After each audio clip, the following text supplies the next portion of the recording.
Grabe mga kababayan, muntik na ho pala talaga magkaroon ng kudita noong September 21. Buti na lang at etong si General Browner ay hindi ho nagpadala dito sa mga retiradong sundalo na nananawagan nga po na pabagsakin itong Marcos administration. At alam nyo naman mga kababayan, kapag nagkaroon ng kudita, abay magkakaroon ho ng kaguluhan, back to zero na naman tayo. Kasi syempre hindi ho papayag ang pro-government at saka hindi rin naman ho magpapatinag ang anti-government. Di ba?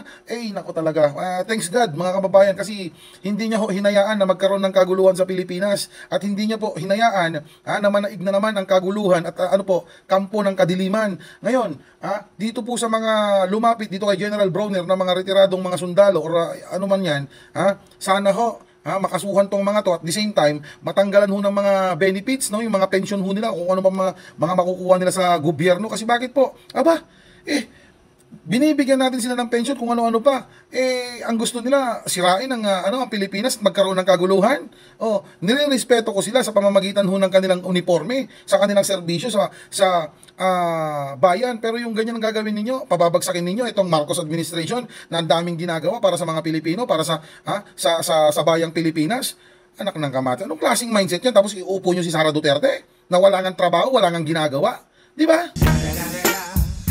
The motherfucking eagle.